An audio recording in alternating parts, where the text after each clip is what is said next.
का टॉपिक है हमारा quantile. Quantile it is the term which is related to quantity. ठीक है, ये एक टर्म है that is related to quantity. इसका मतलब क्वांटिटी नहीं होता, लेकिन ये टर्म रिलेटेड टू क्वांटिटी है। अब क्वांटाइल का मीनिंग क्या है? क्वांटाइल का मीनिंग होता है डिवाइडिंग डिस्ट्रीब्यूशन। ठीक है, या कोई भी चीज जो आपको दी हुई है, dividing the distribution of data into equal number of parts. ठीक है, क्लियर दिख रहा है? Yes ma'am. यस मैम, एकदम साफ है। चलो, तो क्वांटाइल का मतलब होता है dividing the distribution of data into equal number of parts. अब डाटा क्या हो सकता है? कोई आपको जो लिस्ट दी हुई है वो हो सकती है, या कोई आपको सीक्वेंस दिया हुआ है वो हो सकता है। ठीक है, so you have to divide it into equal number of parts.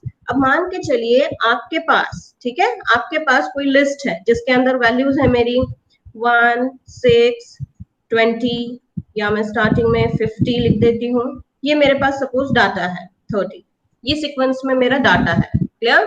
50, 1, 6, 20, 30। अब मुझे इसको अरेंज करना है सबसे पहले सॉर्टेड ऑर्डर में। ठीक है, सॉर्टेड ऑर्डर में अरेंज करना है। सो मेरी वैल्यूज क्या क्या हो जाएगी? 1, 6, ठीक है, 20, 30 एंड 50। क्लियर? अब इसमें लोअर रेंज देखो आपकी क्या है, ये मेरी हो गई लोअर रेंज। ठीक है, और अपर रेंज क्या हो जाएगी मेरी? 50।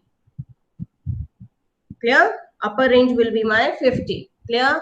अब मुझे क्या करना है, लोअर रेंज और अपर रेंज जो मुझे दी गई है 1 से लेकर 50 तक, ये मेरा 1 है, ये मेरा 50 है, इसको इक्वल नंबर ऑफ पार्ट्स में डिवाइड करना है।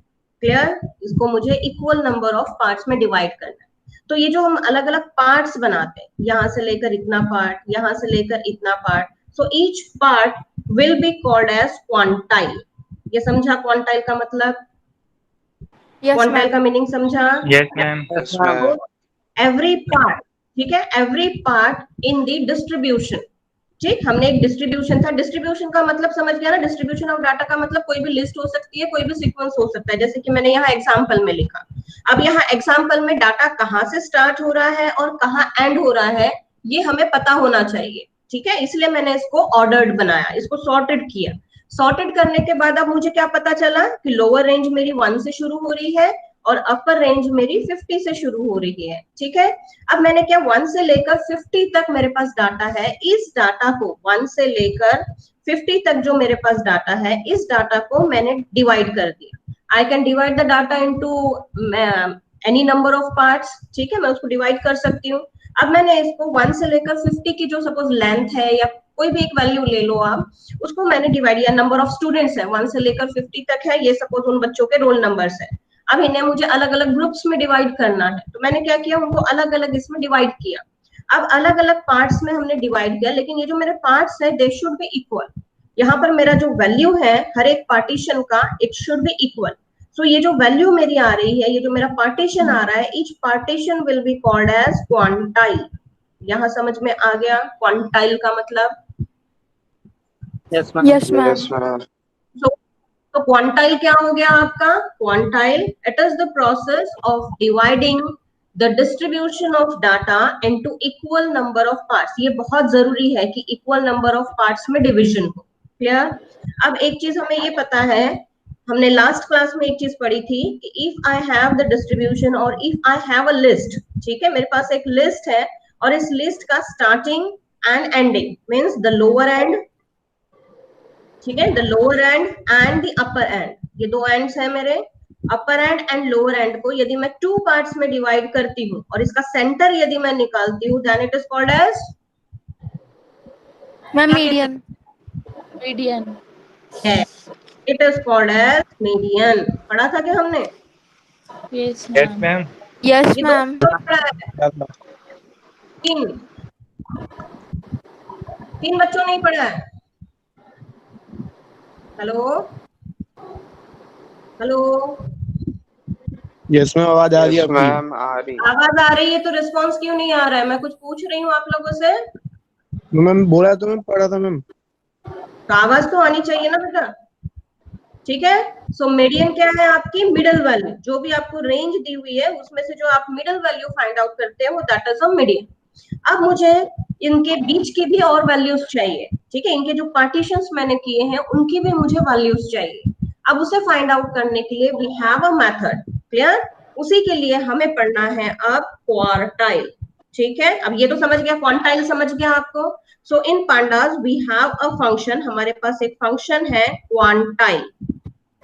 क्वांटाइल एक आपका फंक्शन है आपके पांडा। अब ये जो क्वांटाइल फंक्शन है ये आपको देगा अलग अलग डिवाइडेड पोर्शंस। ठीक है, कितना पोर्शन हमें चाहिए वो मेंशन कर देंगे and quantile will give us the parts. ये जो अलग अलग हमारे पार्ट्स हैं, कितने पार्ट्स हैं, तो वो हमें क्वार्टर चाहिए हमें, या हाफ पोर्शन चाहिए, या 75% चाहिए, या उसमें से और भी कोई पार्ट्स हमें चाहिए, 30% चाहिए। जो भी हमें पार्ट्स चाहिए वो सारे पार्ट्स हमें यहाँ मिलेंगे। सो क्वांटाइल का मतलब क्या हो गया? क्वांटाइल फंक्शन हमें क्या रिटर्न करेगा? It will return you. ठीक है, वो क्या रिटर्न करेगा, क्या वैल्यू देगा? It will return the values at the given quantiles. ठीक है, अलग अलग क्वांटाइल्स पे आपकी क्या वैल्यू है। ठीक है, ये मेरा फर्स्ट क्वांटाइल है, ये मेरा सेकंड क्वांटाइल, ये मेरा फर्स्ट हो गया, ये सेकंड हो गया, ये थर्ड हो गया, फोर्थ, फिफ्थ, सिक्स। तो अलग अलग क्वांटाइल्स पे मेरी क्या वैल्यूज है वो मुझे यहाँ पर वैल्यूज मिलेगी। ठीक, अब इसे कैसे क्या कैलकुलेट करेंगे और इसे कैसे यूज करेंगे वो हमें देखना है। ठीक, चलिए अब हमें देखना है एक और चीज, that is another term which is called as quartile. ठीक है, एक और टर्म है आपका क्वार्टाइल। ठीक है, so now if we divide, clear, मेरे पास ये पूरा कंप्लीट ईयर है आपका। ठीक है, we have a year and if I divide this year, ये है मेरा जनवरी। ठीक है, जनवरी से लेकर ये आपका आता है दिसंबर। ठीक है, if I right in it in terms of months it will B 1 और ये हो गया आपका 12। ठीक है, ये हो गया मेरा 1 और ये मेरा हो गया 12। सो मैंने टर्म्स को मैंने क्या किया, 1 और 12 में रिप्रेजेंट कर दिया। मंथ्स को हमने रिप्रेजेंट कर दिया 1 और 12 में। इसको यदि हम 2 पार्ट्स में डिवाइड करते हैं तो सेंटर में क्या आएगा? 6। It will be 6 and 6 will be your median. यहां तक समझा? यहां तक समझा? Yes, ma'am. यहां तक समझा? Yes, ma'am. स्क्रीन कट तो नहीं रही आप लोगों की? No no ma'am. ठीक, सो मैंने क्या किया है, 1 से लेकर 12 तक मेरा डिस्ट्रीब्यूशन लिया है और इस डिस्ट्रीब्यूशन का मैंने 2 पार्ट्स किए हैं and the center will be 6 and it will be called as a median. Now अब मैं इसके और 2 पार्ट्स बनाती हूँ, 1 और 6 के बीच में और एक मिडिल पार्ट बनाती हूँ और 6 और 12 के बीच में और एक पार्टीशन करती हूँ। Clear? So now this distribution 1 to 12 it is divided into 4 parts. Clear? समझा? हमने Yes, मैंने ma'am. 1 से Yes, 12 ma'am. तक 4 पार्ट्स में डिवाइड किया। अब यहाँ पर आ जाएगा मेरा 3 और यहाँ पर आ जाएगा मेरा 9। अब हम जो फी पे करते हैं it is in terms of quarter, है ना? क्वार्टरली फी पे करते हैं हम लोग। Yes, ma'am. So Yes, this will ma'am. be my 1 quarter। ठीक है, ये मेरा 1 क्वार्टर हो गया। ऐसे ही ये मेरा सेकंड क्वार्टर हो जाएगा, यहां से यहां तक मेरा थर्ड क्वार्टर हो जाएगा और इसके आगे मेरा ये फोर्थ क्वार्टर हो जाएगा। Clear?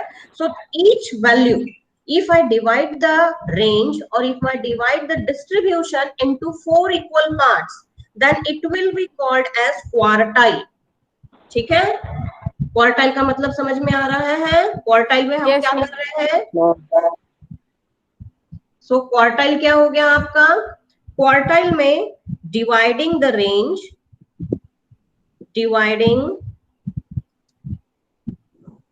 dividing distribution of data, ठीक है, distribution of data into 4 equal parts, 4 equal proportions। ठीक है, 4 पार्ट्स में हम डिवाइड कर रहे हैं, लेकिन कंडीशन क्या है?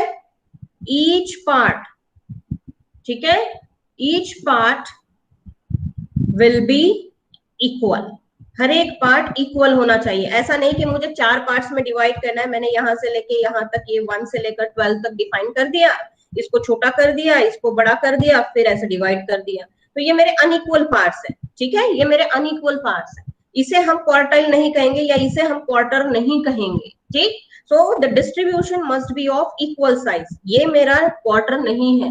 क्वार्टर के लिए आपको क्या चाहिए, जो आपकी वैल्यूज है, क्लियर, डिस्ट्रीब्यूशन की जो आपकी वैल्यूज है, that should be of equal size. ये सारी आपकी इक्वल साइज की होनी चाहिए। ठीक है, ये सारी आपकी वैल्यूज इक्वल साइज की होनी चाहिए, तब हम कहेंगे कि ये मेरा क्या है, क्वार्टर है। तो यहां तक समझा, क्वार्टर समझा, क्वार्टर का meaning. Yes, ma'am. Yes. Yes, ma'am. Yes, ma'am. Yes, ma'am. हाँ बोलो, कुछ बोलना है अभिषेक? हेलो, कुछ बोलना है अभिषेक? चलिए, तो ये हो गया मेरा क्वार्टर।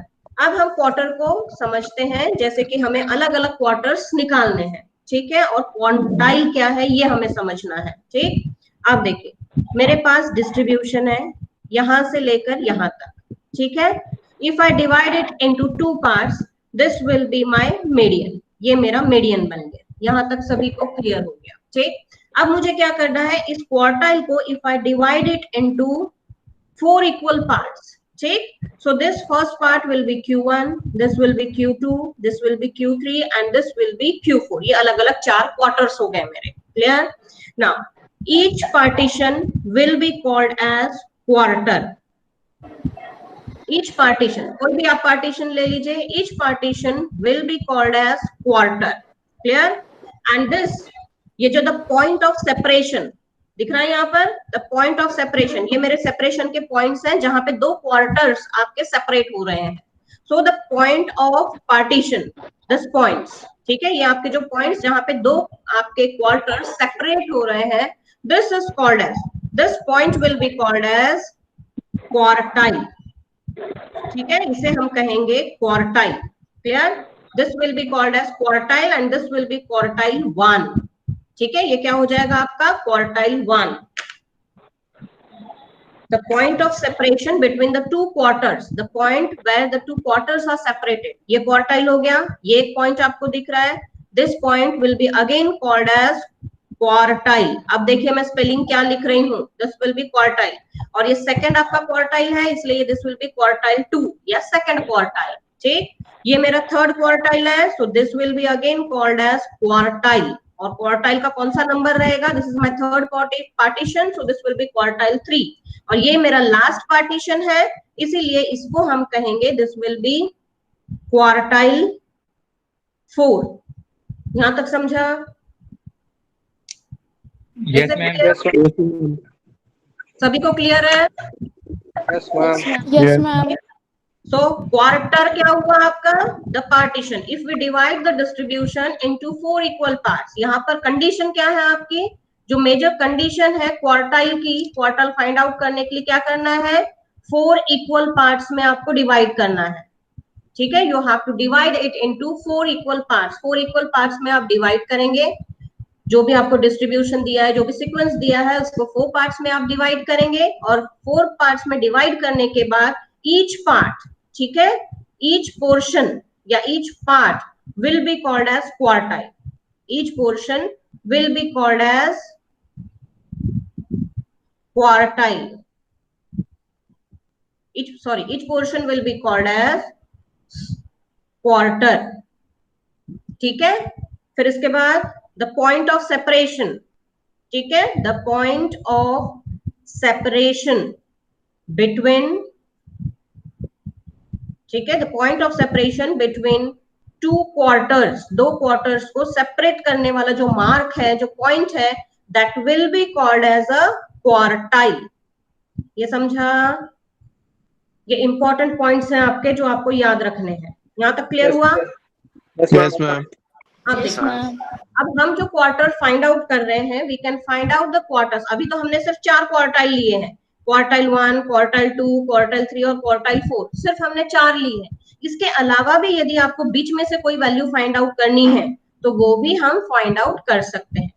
अब एक चीज और इम्पोर्टेंट चीज आपको याद रखनी है इसमें, क्योंकि हमारे सिलेबस में सिर्फ 4 क्वार्टाइल्स हमें पढ़ने हैं इम्पोर्टेंट, क्वार्टाइल 1, क्वार्टाइल 2, क्वार्टाइल 3 और क्वार्टाइल 4। हमारे सिलेबस में as per the CBSE syllabus we have total 4 quartiles. But यदि एग्जाम में आता है और प्रैक्टिकली यदि हमें डेमोन्स्ट्रेट करना है तो we should be able to find out the different quartiles. ठीक है, अब ये मेरे 4 क्वार्टाइल्स हो गए, हर एक क्वार्टाइल की अपनी एक वैल्यू होती है। अब यदि मैं लिखती हूँ क्वार्टाइल 1, ठीक है, ये मेरा है quartile 1। So if I right quartile 1, so quartile 1 की मेरी वैल्यू होती है दिस पॉइंट, ये जो आपका पॉइंट है, this point is denoted by 0.25। ठीक है, ये जो आपका क्वार्टाइल है, this point it is denoted by 0.25, ये इसकी वैल्यू होती है।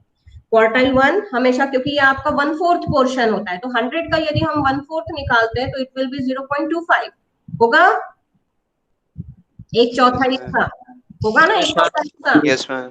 तो ये मेरा हो गया 0.25। सो Q1, ठीक है, Q1 की वैल्यू या क्वार्टाइल 1 को हम वैल्यू डिफाइन करते हैं, इट इज 0.25। क्वार्टाइल 2 की वैल्यू कितनी होगी, ये हाफ पोर्शन है, कितना होगा इसका? 0.50.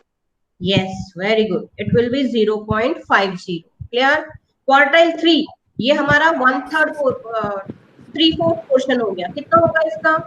Ma'am 0.75। Yes, it will be 0.75. And quartile 4 की वैल्यू क्या होगी? 1.00। 1, ठीक है, it will be 0.1। ठीक है, यहाँ तक क्लियर हुआ?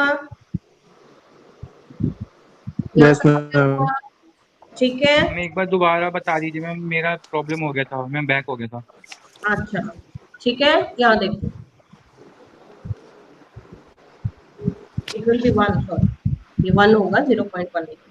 हाँ, यहाँ देखो, क्वार्टाइल में हमने क्या किया, सबसे पहले हमें जो भी रेंज दी हुई है, जो भी हमें डिस्ट्रीब्यूशन दिया है, उस डिस्ट्रीब्यूशन को we have divided into 4 parts.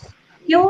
क्योंकि हमें जब भी क्वांटाइल कैलकुलेट करना है तो क्वांटाइल के लिए what we need is we have to divide the distribution. लेकिन यदि मुझे क्वार्टाइल कैलकुलेट करना है, ठीक है, क्वार्टाइल में मेरी कंडीशन है कि 4 इक्वल पार्ट्स में मुझे डिवाइड करना है, जो भी मेरी वैल्यू है उसे 4 पार्ट्स में डिवाइड करना है। हर एक पोर्शन, ठीक है, each portion it will be called as quarter, उसको हम क्वार्टर कहेंगे। अब the point of separation between the 2 quarters will be called as quartile. जैसे कि इस डायग्राम में आप देख सकते हैं, यहाँ पर आप देखिए, ये मेरी रेंज है, इस रेंज को मैंने 4 पार्ट्स में डिवाइड कर दिया, ये सारे पोर्शंस मेरे इक्वल है। ठीक है, ऐसा नहीं कि कोई अनइक्वल है या कुछ है, all the portions are equal. ठीक है, अब मुझे क्या करना है, now each portion will be called as a quarter, इसको मैंने क्वार्टर्स में डिवाइड कर दिया। Now, the point of separation, each quarter can also be denoted by Q1, Q2, Q3, Q4. अब Q1 और Q2 को सेपरेट, 2 क्वार्टर्स को separate करने वाला ये जो पॉइंट है, this will be called as quartile, इसको हम कहते हैं क्वार्टाइल। Q2 और Q3 को सेपरेट करने के लिए जो पॉइंट है, this will be also called as quartile। ऐसे ही Q3, Q4 का क्वार्टाइल। अब मुझे क्या करना है, ये जो मेरे डिस्ट्रीब्यूशंस हैं, इनके लिए मुझे कुछ वैल्यू दी है, तो Q1 और Q2 को जो सेपरेट करेगा दैट विल बी क्वार्टाइल 1 और इसकी वैल्यू हो जाएगी 0.25। ऐसे ही Q2 और Q3 को जो सेपरेट करेगा point that will be called as quartile 2 and इसकी वैल्यू कितनी होगी, 50%।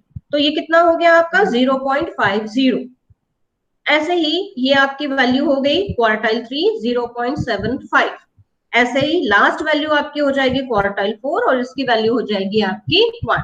सो in this way we can find out the different values of quartiles. अब इसे हमें इंप्लीमेंट करना है हमारे पांडास में, ठीक है, जो हम पढ़ रहे हैं डाटा फ्रेम और सीरीज, तो इसमें हमें इसे इंप्लीमेंट करना है। अब इसे इंप्लीमेंट करने के लिए we must have the data frame and we should be able to find out the values, हमें इसकी वैल्यूज भी फाइंड आउट करनी पड़ेगी।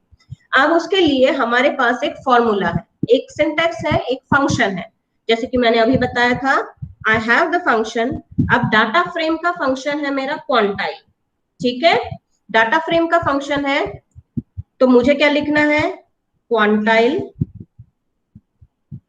ठीक है, मुझे फाइंड आउट करना है क्वांटाइल, तो मैंने लिखा क्वांटाइल फंक्शन और क्वांटाइल फंक्शन के पैरामीटर्स भी है मेरे, ठीक है। क्वांटाइल फंक्शन क्या देगा, वैल्यूज देगा, आपको अलग अलग डिस्ट्रीब्यूशन की वैल्यूज रिटर्न करेगा, क्लियर। और वैल्यू जो रिटर्न करेगा उसके लिए हमें अलग अलग पैरामीटर्स लिखने हैं। तो मैंने लिखा क्वांटाइल, और क्वांटाइल के बाद मैंने लिखा Q equals to, clear. Q क्या है, क्वांटाइल 1, क्वांटाइल 2, क्वांटाइल 3, क्वांटाइल 4। अब ये क्वार्टाइल जो हम लिख रहे हैं, इस क्वार्टाइल के अंदर आप देख सकते हैं यहाँ पर कोई भी वैल्यूज हम देख सकते हैं। By default this value is 0.5, ये जो वैल्यू है 0.50, bye default the value is 0.5। अब 0.5 की जगह पे मैं दे सकती हूँ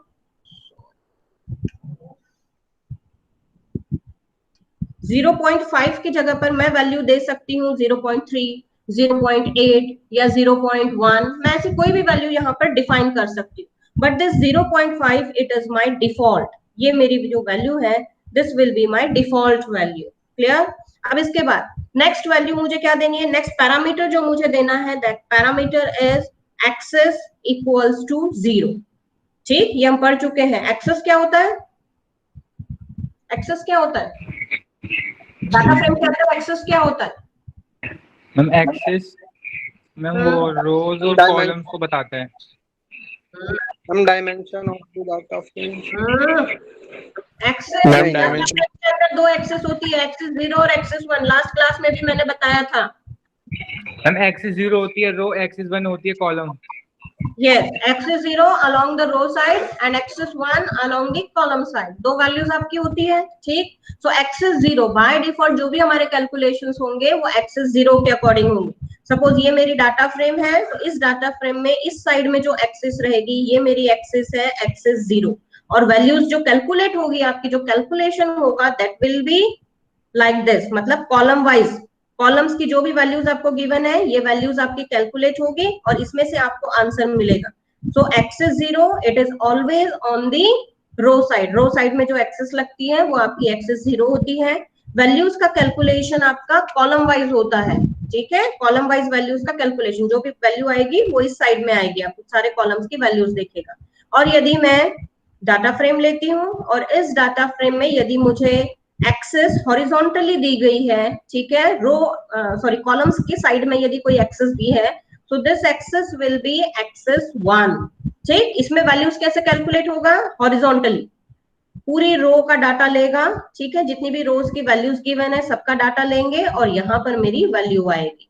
यहाँ तक समझा। तो don't get confuse between the axis, axis के बीच में कंफ्यूज नहीं होना है, आपको ध्यान रखना है by default the axis will be 0, यदि कोई एक्सेस मेंशन नहीं की गई है तो इट विल बी 0। सो ये हो गया मेरा एक्सेस 0, ठीक है। नेक्स्ट क्या है मेरा, नेक्स्ट पैरामीटर जो है मेरा, it is numeric underscore only. क्या मीनिंग हुआ इस लाइन, इस वर्ड का। मैम जब हमें मैम खाली न्यूमेरिकल Numeric वैल्यू ही value चाहिए। only. यस, सिर्फ हमें न्यूमेरिक वैल्यू यदि चाहिए तो हम लिखेंगे numeric underscore only equals to true. By default ये सारी डिफॉल्ट वैल्यूज है, ये मेरी डिफॉल्ट वैल्यू है, एक्सेस हमेशा यही रहेगी, ठीक है। Numeric value equals to true, this is also my default value. So ये ध्यान रखना है आपको कि ये जो तीनों पैरामीटर्स है ये डिफॉल्ट है, clear. The formula is very much easy, function is very much easy. तो अब इसे यदि मुझे इंप्लीमेंट करना है डाटा फ्रेम में तो वो हम इंप्लीमेंट करके देखते हैं। पहले डाटा फ्रेम में देखते हैं कि किस तरह से वो वैल्यू कैलकुलेट करता है और इसके बाद हम इसमें करके देखेंगे प्रैक्टिकली कि ये वैल्यू हमारी किस तरह से आती है, ठीक है। तो मैं इसे शिफ्ट कर रही हूँ। मैम हाँ बोलो। मैम इसमें जैसे हमने 4 क्वार्टाइल लिए, अगर इसमें 5 होंगे तो फिर मैम 1.25 होगी वैल्यू उसकी। किसकी। मैम जैसे कि हमने ऊपर एग्जांपल में 4 क्वार्टाइल लिए हैं ना, हाँ हाँ, तो मैम अगर 5 होगी तो 1.25 होगा या फिर 5 इक्वल उसमें डिवाइड होंगे। इक्वल पोर्शंस होने चाहिए आपके, but we can find out the value at each and every point. किसी भी पॉइंट पे वैल्यू फाइंड आउट कर सकते हैं, ऐसा नहीं कि ये स्पेसिफिक 4 पॉइंट्स की ही वैल्यू हम फाइंड आउट कर सकते हैं।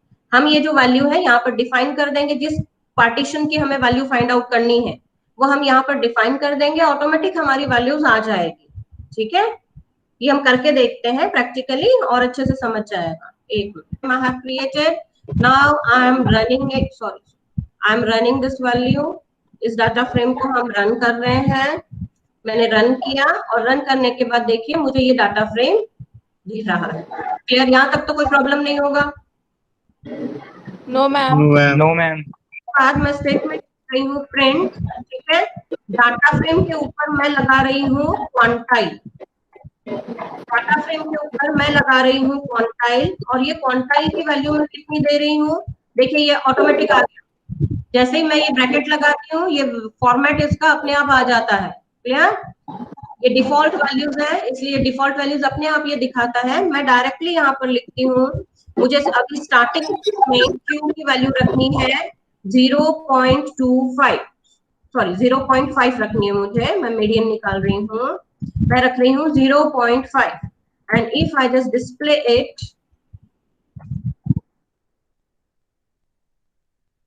यहाँ और एक ब्रैकेट लगेगा, ठीक है। हम इसे रन करते हैं, देखिए now what you get is, यहाँ देखो क्या दिख रहा है, अभी स्क्रीन पे दिख रहा है सबको? हेलो? यस मैम, मैम दिख रहा है। ये मेरा हो गया data frame, roll number, score, यहाँ तक, ठीक है। ये मेरा डाटा फ्रेम हो गया, जो कि मैंने प्रिंट डीएफ दिया था, ये उसकी वैल्यू हो गई। नेक्स्ट स्टेटमेंट मैंने लिखा है DF dot quantile Q equal to 0.5। मुझे पार्टीशन चाहिए, पार्टीशन की वैल्यू चाहिए। क्वांटाइल में हम क्या कर रहे हैं, इक्वल पार्ट्स में डिवाइड कर रहे हैं, लेकिन कितने पार्ट्स है हमें नहीं पता, तो मुझे कौन से पार्ट की वैल्यू चाहिए, मुझे क्यू इक्वल टू 0.5 की वैल्यू चाहिए। अब 0.5 की वैल्यू निकालनी है, मतलब मुझे कौन सी वैल्यू निकालनी है, कल हमने पढ़ा था 0.5 मतलब 0.5 हाँ median, middle value find out करनी है। तो आपको सबसे पहले क्या करना पड़ेगा, मेरे पास दो कॉलम है, दोनों कॉलम के लिए ये वैल्यूज इवैल्यूएट होगी। सो नाउ अरेंज्ड, ये रोल नंबर की वैल्यू निकालिए, कितनी 2.5 आ रही है क्या, निकालो जल्दी से।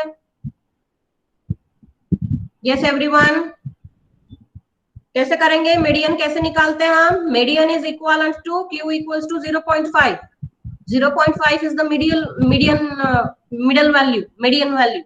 तो मीडियन हम कैसे निकालते हैं, we arrange the numbers in the ascending order, arrange करते हैं उन्हें सीक्वेंस में, और फिर उसकी मिडिल वैल्यू फाइंड आउट करते हैं।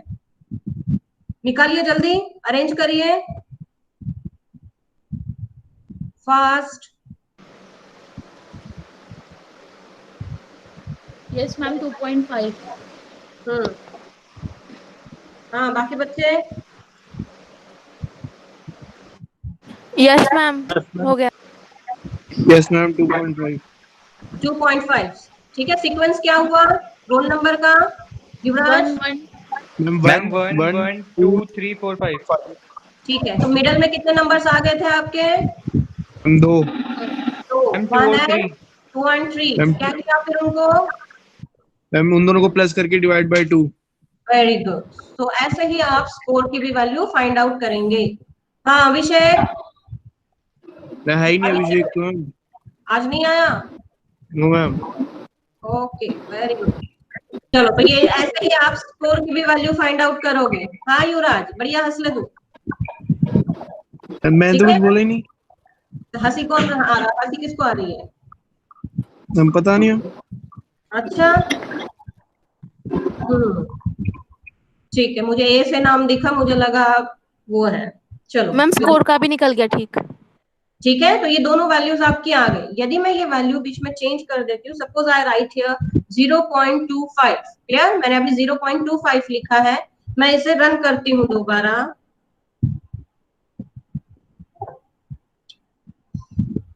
मैं इसे रन करती हूँ, तो देखिए अब मेरी वैल्यू यहाँ पर रोल नंबर की भी चेंज हो गई है और स्कोर की भी चेंज हो गई है। हो गई? हेलो? Yes ma'am. मैम हो गई। यस मैम हो गई। यदि मीडियन निकालनी है तो आपने तो बहुत आसानी से निकाल दिया, लेकिन यदि अब मुझे ये वैल्यू निकालनी है तो आप कैसे निकालेंगे? ठीक है, उसके लिए आपको क्या करना है, आपको कुछ कैलकुलेशंस करने हैं और वो कैलकुलेशंस आपको सीखने हैं। ठीक है, 1 2 1 3 4 5, सबसे पहली स्टेप क्या करनी है आपको, इसको अरेंज करना है, इसको सबसे पहले सॉर्ट करो। सॉर्टिंग करने के लिए मुझे क्या करना है, सबसे पहले इट विल बी 1 1 2 3 4 5। ठीक है ये? हाँ यस मैम। मैम ठीक। अब इसमें से मुझे Q की वैल्यू पता चल गई, क्वेश्चन में मुझे दिया हुआ है, मुझे Q क्या फाइंड आउट करना है? 0.25। ठीक है, Q में मुझे क्वेश्चन दिया हुआ है कि मुझे क्वार्टाइल फाइंड आउट करना है, सॉरी क्वांटाइल फाइंड आउट करना है 0.25। क्लियर? n एक वेरिएबल आपको लेना है जिसमें आपको लिखना है नंबर ऑफ एलिमेंट्स। n का मतलब क्या हो गया? It is number of elements, कितने एलिमेंट्स हैं उसके लिए आपको वेरिएबल लेना है n। q आपका हो गया क्वांटाइल, ठीक है। n हो गया आपका नंबर ऑफ एलिमेंट्स। तो कितने एलिमेंट्स है इसमें, या कितने एलिमेंट्स हैं? मैम 6। 6। तो यहाँ पर n की वैल्यू हो गई आपकी 6। यहां तक हो गया। अब इसके बाद हमें वैल्यूज फाइंड आउट करनी है। सो वैल्यूज फाइंड आउट करने के लिए we have to do certain calculations. अब ये कैलकुलेशंस किस तरह से हमें करने हैं? तो सबसे पहली स्टेप, ठीक है, इसे कैलकुलेट करने के लिए सबसे पहली स्टेप होती है आपके सॉर्ट करना। ठीक है, सबसे पहली स्टेप हो गया सॉर्टिंग, और इसके बाद आपकी सेकंड स्टेप आती है टर्म फाइंड आउट करना। नेक्स्ट स्टेप आती है आपकी फाइंडिंग टर्म, कौन से टर्म्स के बीच में आएगा। अब इस फाइंडिंग टर्म्स का मतलब क्या हो गया? अब यहाँ पर देखिए आपकी वैल्यूज कहां से कहां तक रेंज है आपकी वैल्यूज का। यहाँ से 1 से शुरू हो रही है 5 तक जा रही है, लोअर रेंज आपकी 1 है, यहाँ 5 तक जा रही है। ठीक है, यहाँ पर यदि मैं सेंटर वैल्यू लेती हूँ तो centre value it will be somewhere between 1 and 5। मुझे वैल्यू फाइंड आउट करनी है 0.25 जो कि लगभग यहाँ आएगी। ठीक है, अब ये वैल्यू फाइंड आउट करने के लिए सबसे पहले मुझे टर्म फाइंड आउट करनी है कि कौन सी दो वैल्यूज के बीच में ये आ रही है। ठीक है, मेरे पास तो 1 1 2 3 4 5 ये वैल्यूज गिवन है, तो कौन से दो टर्म्स के बीच में ये वैल्यू एग्जिस्ट करेगी ये मुझे फाइंड आउट करना है। अब ये वैल्यू फाइंड आउट करने के लिए, अब ये वैल्यू मुझे दी हुई है, तो यदि सपोज मैं इसको सॉर्टिंग किया है मैंने, तो इस सॉर्टिंग में यदि मुझे मिडल वैल्यू फाइंड आउट करनी है तो मिडल वैल्यू कैसे निकालेंगे इसकी मिडल वैल्यू बताइए कैसे निकालोगे? 1 1 2 3 4 5 मुझे दिया है, इसकी मिडल वैल्यू मुझे निकालनी है, कैसे निकलेगी? सबको प्लस करके 2 + 3 is 5, 5 by 2 is कितना आया? 2.5। तो सेंट्रल जो वैल्यू है आपकी, मीडियन जो है वो है आपकी 2.5। 2.5 के लिए मेरा Q की वैल्यू क्या है? Q is 0.5। लेकिन ये वैल्यू तो जो मुझे फाइंड आउट करनी है 0.25 वो इस साइड में कहीं आएगी। ठीक है, अब ये मुझे फाइंड आउट करनी है कि वो वैल्यू कहाँ आएगी। ठीक है, सो 1 और 2.5 के बीच में कहीं पर वो वैल्यू आएगी। अब मुझे फाइंड आउट करना है कि कौन से दो टर्म्स मतलब ये मेरे टर्म्स हो गए, इन टर्म्स में कौन सी वैल्यूज मतलब वो वैल्यू मेरी कहां पर आएगी ये मुझे फाइंड आउट करना है, कौन से दो नंबर्स के बीच में आएगी ये मुझे फाइंड आउट करना है। सो उसके लिए आपको क्या करना है, कुछ कैलकुलेशंस करने हैं, और वो कैलकुलेशंस आप देखिए, मुझे सबसे पहले टर्म फाइंड आउट करना है। तो टर्म फाइंड आउट करने के लिए आपको फॉर्मूला लिखना है। ये फॉर्मूला आप लिखेंगे कॉपी में क्योंकि नेक्स्ट वाला आप करेंगे। n-1 q प्लस ऑफ 1, ये मेरा फॉर्मूला है to find the term. n-1 multiplied by q plus of 1। So क्या वैल्यू हो गई है मेरी? n-1, n की वैल्यू अभी हमने फाइंड आउट की थी, इट इज 6। ठीक है, so it will be 6 minus of 1। q की वैल्यू क्या गिवन है क्वेश्चन में? It is given as 0.25। So मैंने लिखा यहाँ पर 0.25। Clear? Plus of 1। So multiplication पहले आप करेंगे, सो यहाँ पर पहले ये ब्रैकेट सॉल्व होगी, it will be 5 into 0.25 plus of 1। पहले ये वैल्यू कैलकुलेट होगी आपकी 5 into 0.25, बताइए कितना होगा? 1.25 इट इज 1.25। लव बोल रहा है ये? अक्षय तुमने कैलकुलेट किया? मैम 2.25 हो जाएगा। It will B 2.25। अब देखिए ये वैल्यू मुझे बता रहा है, टर्म बता रहा है, टर्म है मेरा 2.25। इसका मतलब क्या हो गया कि मेरी जो वैल्यू आ रही है वो 2 के आगे है और 3 के पहले है, 2.25। क्लियर? ये आ रही है।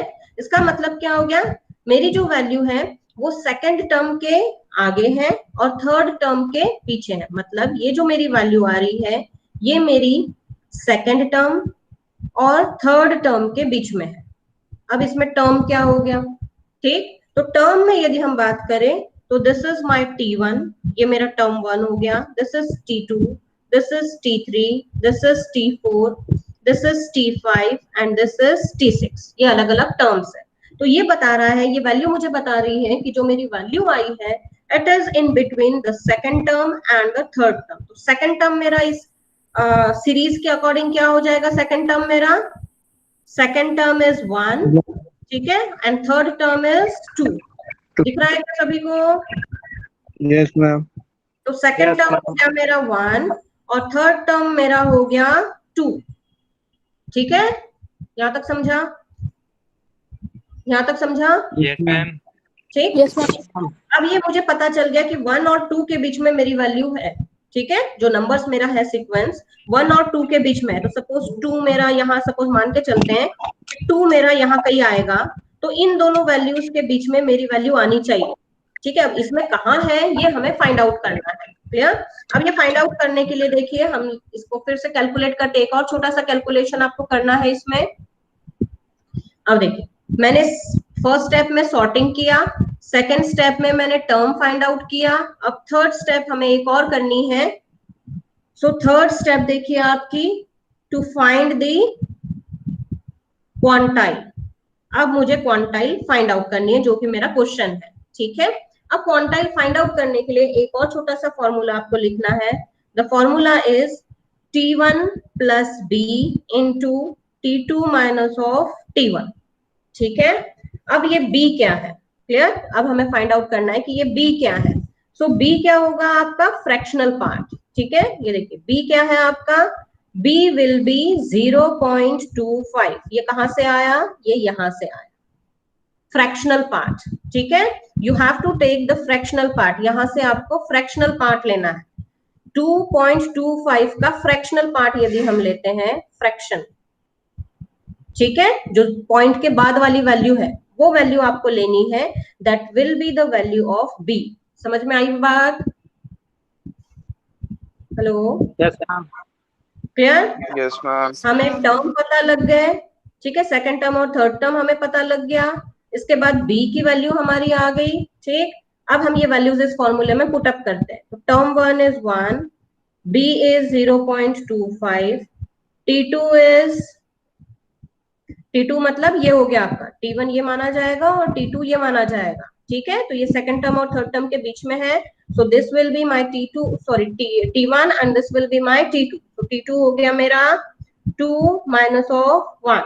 तो वैल्यू देखिए, इवेल्युएट करिए इसे, 1 प्लस 0.25 इंटू 1। तो क्या वैल्यू आएगी आपकी, 1 plus 0.25 and it is equivalent to कितना आ गया, 1.25 आ गया। दिस इज योर आंसर, ये हो गया आपका आंसर। समझ में आया? Yes ma'am. यस तो मैम। Q आपको फाइंड आउट करना था। Q की वैल्यू जो क्वेश्चन में दी हुई थी that was Q equals to 0.25 और 0.25 की वैल्यू हमारे पास आई है 1.25, क्लियर। अब देखते हैं हमारी स्क्रीन के ऊपर हमारी वैल्यू 1.25 ही थी। आउटपुट हमें चेक करना था, दिख रही है यहाँ पर yes ma'am. Yes ma'am. 1.25 roll number के आगे दिख रहा है, यस ठीक? मैम। Yes ma'am. तो इस तरह से ये वैल्यू इवेलुएट होती है। आपको ये पता होनी चाहिए कि वैल्यू किस तरह से कैलकुलेट हो रही है। आप रन तो करेंगे, लेकिन यदि आउटपुट के लिए आपको क्वेश्चन आता है तो आउटपुट के लिए तो आपको फिर ये कैलकुलेशन पूरा करना पड़ेगा। यदि प्रैक्टिकली आप कर रहे हैं तो वो तो इजीली कर सकते हैं, ठीक है। Is it clear?